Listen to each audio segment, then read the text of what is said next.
Quel est ton ratio d'optimisme ? Dans son célèbre livre « Apprendre l'optimisme », Martin Seligman souligne comment notre utilisation actuelle de notre langage peut être prédicteur pour notre succès futur. Seligman explique comment il a pu prédire les résultats des événements sportifs avec une précision raisonnable en comparant le langage utilisé par les entraîneurs et les joueurs lors des entrevues avant l'événement. Fondamentalement, il a compté tous les mots positifs et tous les mots négatifs dans les interviews publiées d'avant-match des joueurs et des entraîneurs. Puis, il a calculé le rapport entre les mots positifs et négatifs. L'équipe avec le ratio le plus élevé était celle choisie pour gagner. Il y a une certaine subjectivité pour décider si un mot est positif ou négatif ou neutre. Mais si vous essayez vous-même, je pense que vous constaterez que la plupart du temps, il est assez facile de classer ces mots.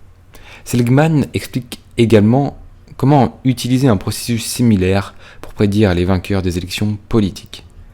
Essaie par toi-même. Voici une phrase que j'ai récupérée sur Yahoo News le 23 février. Je cite. « Les scientifiques craignent que la grippe aviaire qui a tué 46 personnes en Asie ne soit la souche qui causera la plus grande pandémie mondiale. Mais on déclare que davantage de preuves étaient nécessaires sur son caractère infectieux chez l'homme. » Combien de mots positifs et négatifs comptes-tu dans cette citation ? Je compte 0 mots positifs et 4 mots négatifs. Peur, tuer, pandémie, infectieux. Donc cette phrase a un rapport de 0 sur 4 est égal 0. Parce que toutes les divisions par 0 est égal 0. Essayons le même processus sur tous les titres de Yahoo News. J'utilise la version du 23 février. Je compte 6 mots positifs. Apaise, ajoute, nouveau, trouver, juste, riche. Et 15 mots négatifs. Dénoncer, combattre, mourir, tremper, mort, sombrer, tuer, craint, inquiétude, rejeter, provocateur, éviter, risque, pandémie, polycopier.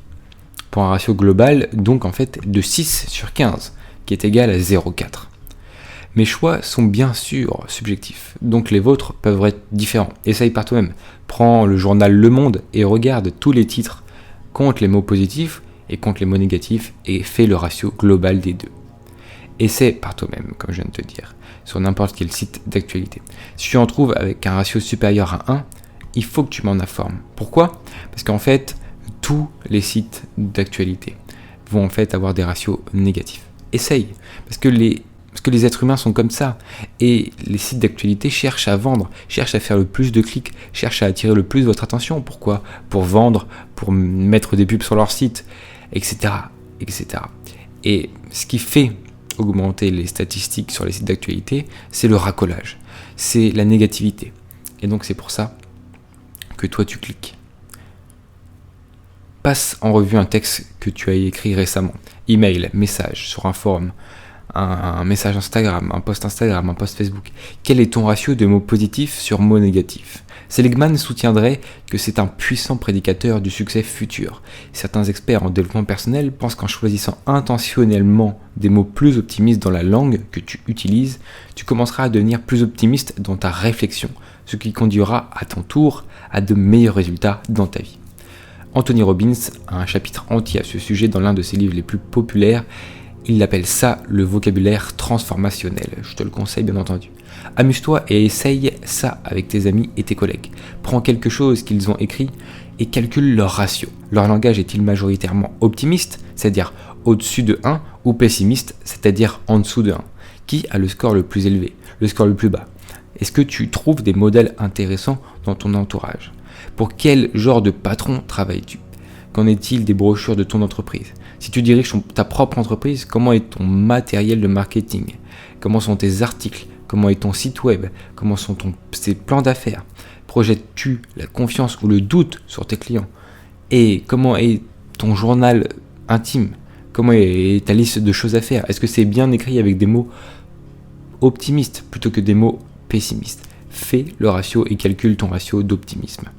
Pour terminer, je te le répète encore, les sources d'informations négatives attireront des lecteurs pessimistes.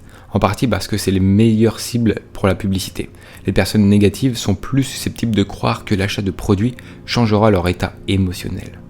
Une entreprise pessimiste attirera et engendrera des employés pessimistes. Les personnes positives et énergiques iront là où les enthousiastes sont les bienvenus. Il y a donc de fortes chances que tu vois des ratios similaires aux tiens lorsque tu regardes autour de ton environnement. Tu as bien compris, si tu es pessimiste, autour de toi il y aura sans doute des gens pessimistes et inversement. Moi je veux que tu calcules et que tu commences à comprendre et à mettre en pratique dans ta tête ce calcul du ratio d'optimisme. Est-ce que toi tu l'es? Si oui, sinon, tu peux changer. Est-ce que les gens autour de toi le sont? Est-ce que ce que tu lis l'est? Est-ce que ton patron, ton entreprise l'est? Ok? C'est intéressant. Est-ce que les produits que tu achètes le sont? Voilà, j'ai voulu te donner aujourd'hui cette notion de ratio d'optimisme qui est vraiment très pratique, que tu peux bien sûr retrouver sur le site de Steve Pavlina, car c'est un de mes préférés articles qu'il a écrit. Tous les liens sont dans la description pour rejoindre ce mentor holistique très intéressant qui est un pionnier dans le monde du développement personnel, qui a commencé son blog en 2004, où il y a plus de 1500 articles que moi j'essaye de faire revivre et de te restituer sur YouTube, sur ma chaîne, parce qu'ils sont très intéressants. Tu peux retrouver tous ces liens dans la description. Tu veux bien sûr, si tu veux approfondir tes résultats dans ton développement personnel et vraiment avoir des résultats, passer un cap, rejoindre mes formations approfondies qui sont hébergées sur le site Udemy. Udemy, c'est la plus grande plateforme du monde de partage de formations. Si tu ne connais pas, ben voilà, je te fais connaître. Tous les liens sont aussi dans la description pour rejoindre mes formations qui sont à des prix très abordables. Si tu es passionné de développement personnel, ça tombe bien, tu es sur la bonne chaîne YouTube. Il faut bien sûr t'abonner et mettre ton plus beau pouce. Ça m'aide énormément dans la concrétisation de mes objectifs et dans le fait d'amener le plus de personnes possible sur ces notions importantes. Est-ce que toi tu connaissais le ratio d'optimisme avant d'avoir vu cette vidéo? Si oui, mets-le dans le commentaire, et sinon mets-le dans les commentaires et mets aussi ton astuce qui t'aide le plus souvent à garder le positif dans ta vie. On se retrouve dans une nouvelle vidéo. À la prochaine, c'était Victor Brook.